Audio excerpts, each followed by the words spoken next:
Hello to all my friends out there. I was going to eat frozen food and I thought, wait a minute, you're doing pretty well on the diet. And so if you continue on in the same vein you've been in, you should be able to lose this weight. So last night I had sweet potatoes and pork tenderloin, and then I had leftover pork tenderloin and I made the salad. So I have low-fat milk. I bought that accidentally, but it works good in this case. 1 cup. I have some 1 tablespoon butter. And then I'm having mashed potatoes tonight because it's not a diet night. So let me just add a few. I like my mashed potatoes not too thick and gluey.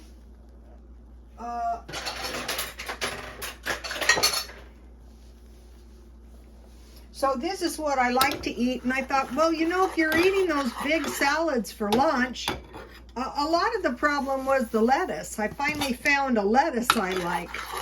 I do like the coleslaw, and it's okay if I don't eat this all because this is good leftover, believe it or not. This month I'm going to buy 2 of these boxes of instant potatoes, 1 large package of French fries, and 1 large package of sweet potatoes. Last month, I ate about, when I was on the diet, what it does is it thickens up suddenly. 1 package of sweet potatoes for a month. That's about how much. And that was like eating all the sweet potatoes. I prefer white potatoes, and then I have some sour cream, which is dairy, which is not allowed on the paleo, which is like a real bummer, but that's okay. It's only every other night. So I can eat potatoes tonight. I have some dried chives, and this is all stuff I have around the house. So I will be perfectly happy with this meal. No veggies needed. I had plenty of veggies for lunch. So, if it was the difference of never having to go on diets again and just making meat so that you had meat or tuna, left over. So I had the mashed potatoes. I had the milk. I think it's a big mistake to do away with dairy or potatoes or carbs. But if it's every other day, it's giving me enough time to metabolize the carbs because I'm not as active. Like today, my excuse for not walking was I didn't want to because it was too cold. I really didn't. I said, I don't want to. It's too cold. And then, I'll just put a little bit on and I'll eat it. What I did with this, okay, what works really good is I'll probably eat 1 chicken cutlet tonight, and then I have 1 left for the salad. And what I did is I had some of this, and so when I roast the chicken, I just put olive oil, and I just roast it with some seasoning. I was going to use lemon, but I thought, oh, that looks kind of good. Okay, now that's what I'm having. Also, one thing that is really going to help me out is after I get home, the only Coke I'm drinking is the caffeine-free. That's going to cut.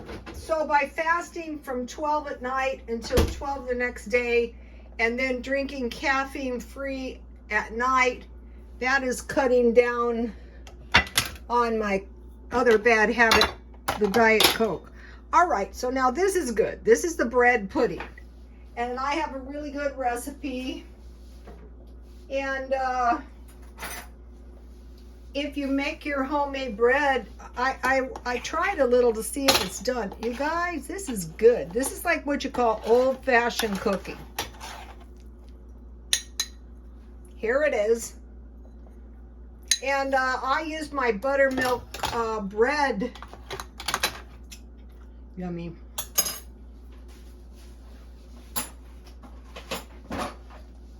You're not supposed to bake your bread too dry, your bread pudding.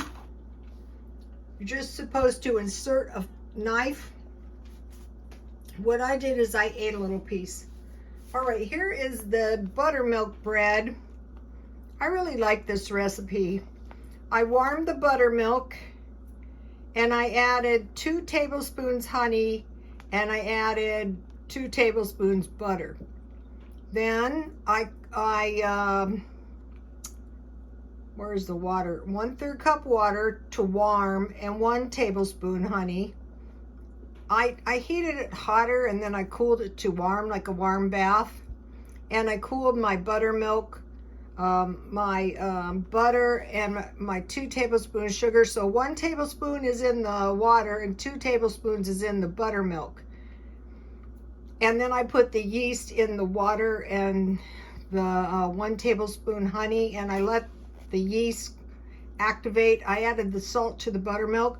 Then when everything was room temperature and the yeast had activated, I added the wet ingredients, and then I just started adding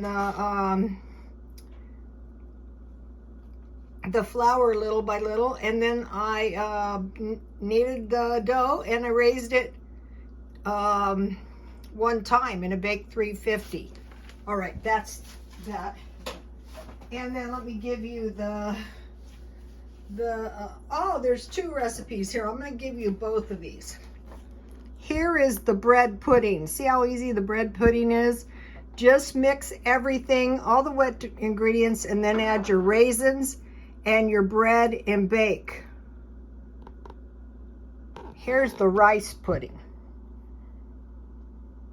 You should have flour and stuff.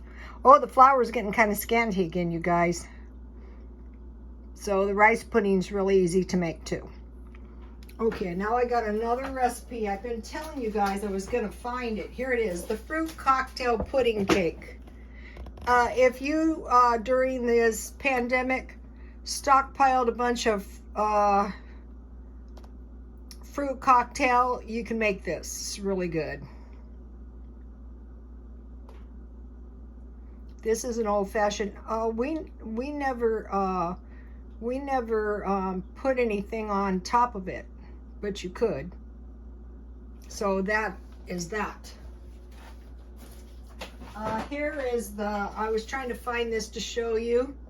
I bought this for about a little under $5 at Walmart. So now you can make your own buttermilk by adding about a 1/2 tablespoon per 1 cup milk.